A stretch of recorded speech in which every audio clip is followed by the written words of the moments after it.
एक गांव में एक भूषण नाम का सेठ रहा करता था। उस सेठ की दो बेटियां थीं, करीना और करिश्मा। करीना और करिश्मा को बाहर घूमना बहुत ही अच्छा लगता था। फिर एक दिन वे दोनों अपने पिता भूषण से बोलती हैं, पापा आज हम लोग पार्क घूमने जाएंगे, वहाँ पर घूमने में बहुत मजा आएगा। हाँ पापा, आपको तो पता ही है कि हम लोगों को घूमना कितना अच्छा लगता है। हाँ, मुझे पता है कि तुम दोनों को घूमना बहुत ही पसंद है, लेकिन तुम लोग उस जंगल में मत जाना। ठीक है पिताजी, हम लोग जंगल घूमने के लिए नहीं जाएंगे, हम लोग तो पार्क घूमने के लिए जा रहे हैं। इतना बोलकर दोनों बहनें पार्क घूमने के लिए चली जाती हैं। फिर एक दिन दोनों बहनें आपस में बैठकर बातें कर रही थीं। करिश्मा, चलो आज हम दोनों जंगल घूमने के लिए चलते हैं, जंगल घूमने में भी बहुत मजा आएगा। अरे नहीं नहीं दीदी, पापा ने तो मना किया है, हम लोग वहाँ पर नहीं जा सकते। अगर ये बात पापा को पता चलेगी तो पापा हम लोगों को बहुत डांटेंगे। दीदी, पापा ने तो उस जंगल को घूमने से बहुत बार मना किया है, हम लोग वहाँ पर नहीं जा सकते हैं।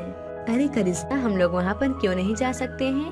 और वैसे भी पापा को ये बात पता चलेगी तब तो वो हमें डांटेंगे। हम दोनों में से पापा को कोई भी नहीं बताएगा, फिर पापा को ये बात कैसे पता चलेगी?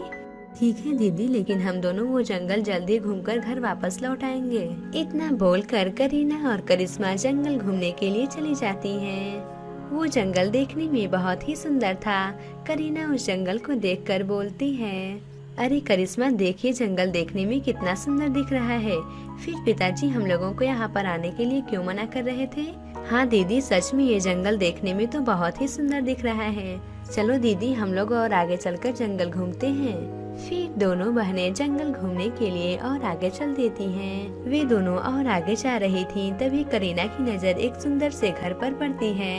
करीना अपनी बहन करिश्मा से बोलती है, करिश्मा वो देख, वो कितना सुंदर घर है, जरूर उस घर में कोई रहता होगा, चलो हम दोनों चलकर देखते हैं। इतना बोलकर करीना और करिश्मा उस घर के अंदर आ जाती हैं, लेकिन वहाँ पर उन लोगों को कोई भी नहीं दिखाई दे रहा था।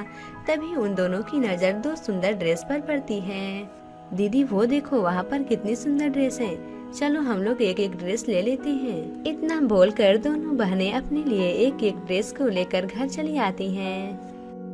घर आने के बाद वो दोनों अपनी ड्रेस को पहन लेती हैं, जिससे वे दोनों दिखने में बहुत ही सुंदर दिख रही थी। लेकिन थोड़ी देर के बाद उन दोनों को भूख लग जाती है। करिश्मा, मुझे बहुत जोरों से भूख लगी है, चलो किचन में चलकर कुछ खा लेते हैं। हाँ दीदी, मुझे भी बहुत जोरों से भूख लगी है। फिर वे दोनों किचन में जाकर पूरा खाना खा जाती हैं। ऐसे ही अब दोनों बहनें पूरा खाना खा जाती थी।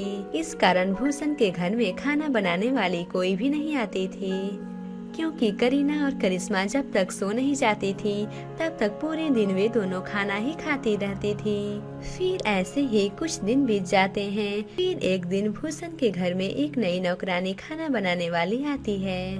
भूषण भैया, मैं आपके घर में खाना बनाने के लिए आई हूँ, मुझे सभी तरह के व्यंजन बनाने आते हैं, आपको जो भी खाने का मन हो आप मुझसे बोल दीजिएगा, मैं आपके लिए वो व्यंजन बनाकर रख दूंगी।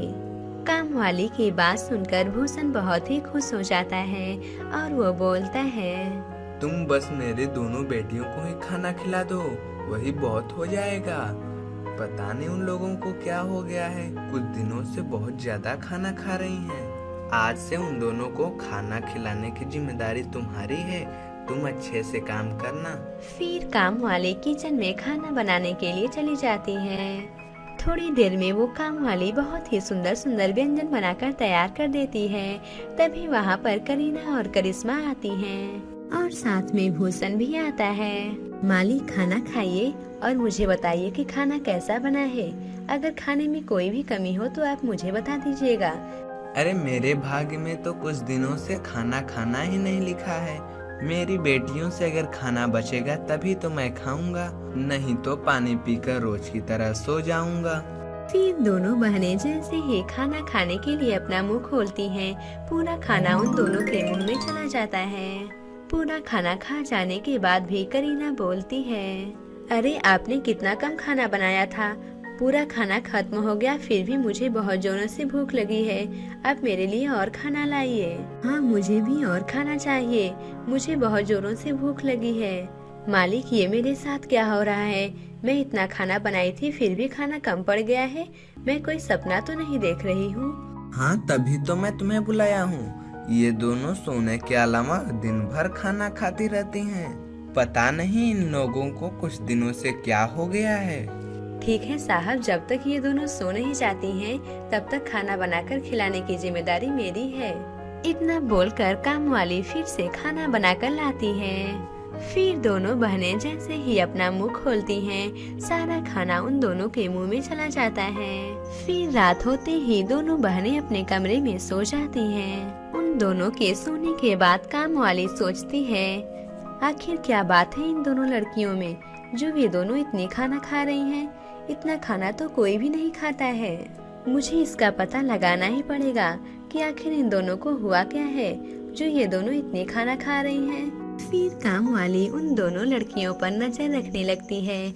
काम वाली देखती है कि वे दोनों जैसे ही ड्रेस को पहन रही हैं, उन लोगों के अंदर तो कुछ हो रहा है। फिर वे दोनों जैसे ही ड्रेस को निकालती हैं, उन दोनों को नींद आ जाती है।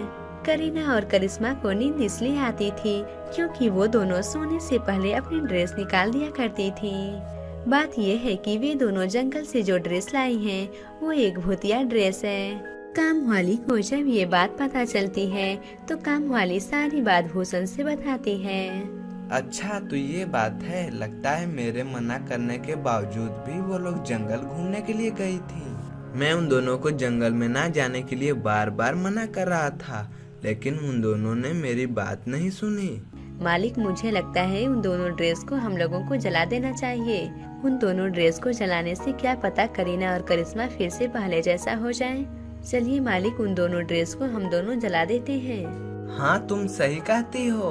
फिर करीना और करिश्मा जब सो रही थी, तभी काम वाली और भूषण चुपके से उनके कमरे में जाते हैं और उन दोनों ड्रेस को जला देते हैं। दोनों ड्रेस के जलते ही भूषण की दोनों बेटियां ठीक हो जाती हैं। फिर अगले दिन सुबह होने पर काम वाली उन दोनों के लिए ढेर सारा खाना बना कर रखी थी।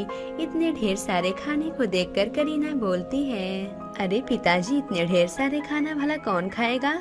आप इतने ढेर सारे खाना क्यों बनवाए हैं? हाँ पिताजी, इतना ढेर सारा खाना भला कौन खाएगा? करीना और करिश्मा की बात सुनकर भूषण बहुत ही खुश होता है।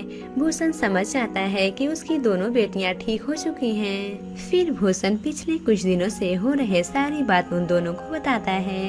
ये सुनकर करीना और करिश्मा अपने पिता से माफी मांगती हैं कि वे दोनों बिना पूछे जंगल में क्यों गई थी। फिर वे दोनों बहनें दोबारा जंगल में कभी भी नहीं जाती हैं और अपने पिता भूषण के साथ हंसी खुशी रहने लगती हैं। इस कहानी से हमें ये सीख मिलती है कि हमें कभी भी दूसरों की कोई भी चीज नहीं लेनी चाहिए।